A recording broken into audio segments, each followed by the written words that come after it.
ladies and gentlemen. Yesterday, our chairman, Ahmed bin Sulaim, has informed you about the phenomenal growth of the city where I am now living since the last 8 years, Dubai, formerly known as the so-called City of Gold, and today one of the 3 largest trade centers of diamonds in the world. But I don't want to repeat today the same story that our executive chairman brought you yesterday. I want to do 2 things. That is, reflect a little bit on the last 15 years and also look a bit forward of what is there to come. And in view of the select audience assembled here in Luanda, I want to address another issue which has caught our attention recently, and that is that of the so-called growing pains of the Kimberley process after its 10th anniversary.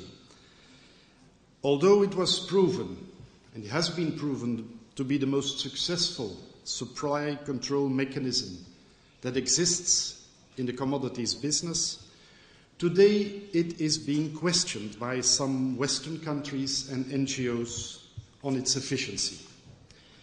And as you may have heard from Mark, I was part of that old boys club that assembled in Kimberley in the year 2000 in May. I remember it well because it was my first trip to southern Africa, and I was overwhelmed by the atmosphere of this continent, by the beats of its music, and by the warmth of its people. And I was then the CEO of what was then called HRD, or in Dutch Hoge Raad voor Diamant, today Antwerp World Diamond Council. Obviously, that was before I moved to this place, Dubai. And then in 1999, it was the beginning of a period of 7 years that I stood at the head of that organization. Robert Fowler, his name has been mentioned many times here in the last 2 days, the Canadian ambassador, came to see us in Antwerp. And I remember it as if it was yesterday. And explained us that we were going to be in trouble. That was a year before the meeting in Kimberley in 2000. It was in 1999. So September 1999 came when I officially took up my position as CEO. And after a few weeks, in October, 2 young kids came to our office, Mark. Charlie Mangouch and Alex Yearsley, 2 activists of Global Witness. It was their first visit to Antwerp. And they said that according to their sources, all the dirty diamonds which fueled conflicts in Africa were being sold on the market in Antwerp. And that they were particularly worried about the situation in Sierra Leone. I actually immediately understood the seriousness of the situation, and I explained it to my board of directors. Nobody listened. This is true, eh? And they thought I was going nuts. So I told them, guys, this is going to hit us in the face beyond any imagination. We need a special task force for this, and I'm going to appoint someone specially to lead this, and his name is Mark van Bokstad. So Mark started this work, which till today is doing so successfully, first at the HRD, later as the technical boss of the World Diamond Council, today still as the chairman of the working group of diamond experts. And it didn't take long to hit the fan. In a few weeks, we became as if we were infected by the pest. The whole Belgian government didn't want to speak with us anymore. Didn't want to have anything to do anymore with the dirty diamond business. The media attacked us from all sides. And in the meantime, and this is also true, the market in Antwerp didn't understand what was going on. And Mark, he was doing his tour, as he explained you earlier on. And we understood that the only way to pass the storm was to come with solutions, which he also explained you 30 minutes ago. But I also learned then that there is a time for solutions and there is a time for making trouble. And that we were still in the face of making trouble. Nobody wanted to hear about solutions then. But we had to do what we had to do. So we went to Angola, where the UN boycott demanded for a tailor-made solution. And it was there, and later, in Sierra Leone, after the civil war ended, that we tried out this first mechanism of shipments of tamper-proof containers of diamonds with a confirmation slip, as Mark explained you, I'm repeating actually the same, with a confirmation slip to make sure that the same content that left also arrived at the point of import. It was then that I met the Vice Minister of Mines and Geology of the Republic of Angola, who had been instructed by his chief, His Excellency President dos Santos, to search for solutions to lift the embargo which was crippling his country. The same Vice Minister Carlos Sumbulas, who is our host today, and with whom we work together to get on a page the first principles of what later indeed became the Kimberley Process Certificate. So I am also so proud to stand here now, Mr. Sumbula, because Angola, together with Kimberley, is the cradle of the Kimberley process. And people generally happen to remember everything after a certain date, but forget everything which has led to the events, and forget the people which were crucial for the success of it. But it were, of course, different times. It were times, ladies and gentlemen, that we used to enjoy working together with the NGOs. The NGOs were fighting for a right and just cause. And of course, especially in Africa, people know what that means, fighting for a right and just cause. So the NGOs had the support of the Africans in the first place. And of course it worked. Anno 2013, anno today, diamonds are the best controlled commodity in the world. And we do not need to take lessons from any other business, be it the gold or the cobalt or the tantalum or the tin business. More than 99.5% of the diamonds produced in the world fall under a certification regime. Central African Republic, Ivory Coast, Guinea and Venezuela do not even represent 0.5% of the world production. And in reality, we are probably speaking about less than 0.2%. But at the same time, our relations with the NGOs have degraded to a point well below zero. And it's going further down at an amazing speed. So I've asked myself the question, why? Why would that be? Why are these NGOs suddenly so dissatisfied with the accomplishments of the Kimberley process and the diamond industry? Definitely not because there are more conflict diamonds than 10 years ago. So why? Why is it then?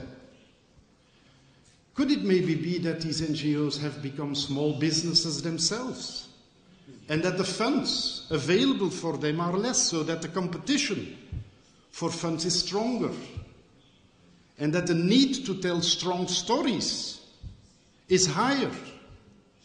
Could it be maybe that these NGOs amongst themselves are fighting for their own relevance?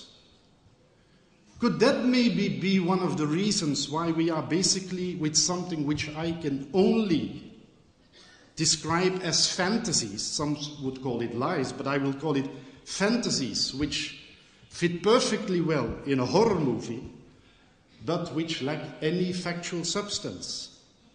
Like the story 2 years ago about the torture camp in Marange, or like the story on the daily killings in the provinces of the Lundas 1 week ago.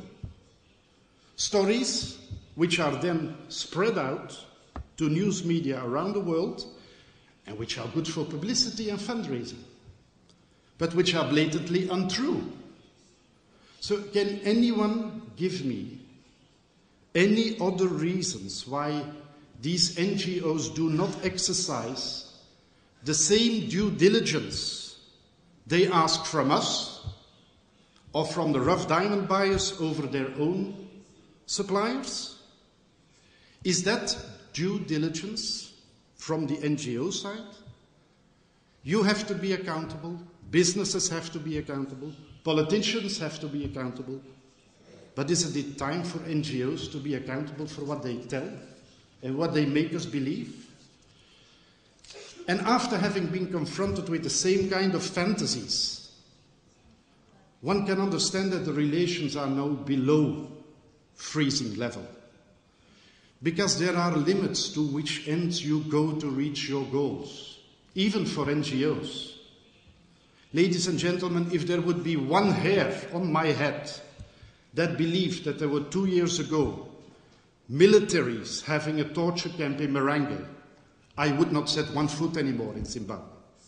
And neither would you.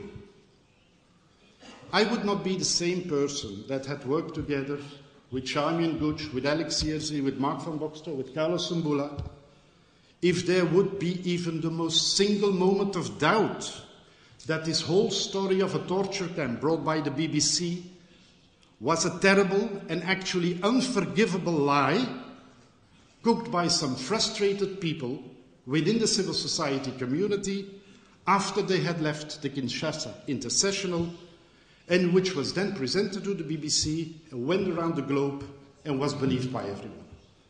How far do we go, ladies and gentlemen, before we say no? So indeed, it is time to come to a new understanding inside the Kimberley process. It is time to restore what was the initial gentleman's agreement, what it was all about. So let me come with a solution rather than passing on the hot potato, which is what is going on now in the last 18 months since the US is taking over the chair. Obviously, human rights are a precious thing, which should be defended by the highest possible instances. And that was again reconfirmed yesterday by Dr. Rui Mangueira, Angola's Minister of Justice and Human Rights, at this conference. But it should also be examined by instances that can rule above any reasonable doubt. I cannot give the right to judge over whether human rights have been violated to organizations that have accused me wrongly about the existence of torture camps, or more recently, about the so-called daily killings in the Lunda provinces. But there are bodies in the world that can judge in all objectivity about these serious concerns. Institutions which have in their structure the experience and the institutional memory to judge. Institutions which we can respect. Institutions which do not depend from funding of foreign governments, which have economical interests. And if we can agree on all that, then we don't need all this OECD blah blah blah, which today is being launched to fight against conflict diamonds at the moment that diamonds are probably the most conflict-free commodity on the planet. So isn't it rather time to get rid of this perception of being a dirty business? Which business is 100% clean? Which person is 100% perfect? I'm not. Are you? Isn't 99.9% pretty well done? Because today there are hardly no conflict diamonds anymore. So why creating structures and spend millions of dollars for something that isn't there? If there are human rights violations, they need to be judged by independent institutions that are really independent and are respected as such, that don't cook stories for the sake of their own further existence. That's what we proposed last year to the KP chair. A message clearly not understood. So it's time to repeat it. Let the KP do what the KP does best when we construed it. A certification scheme is a certification scheme, and it's not a human rights violation checker. Let judges do what they are used to do. Judge infringements, judge violations. Beyond reasonable doubt, in all objectivity, not biased. I thank you.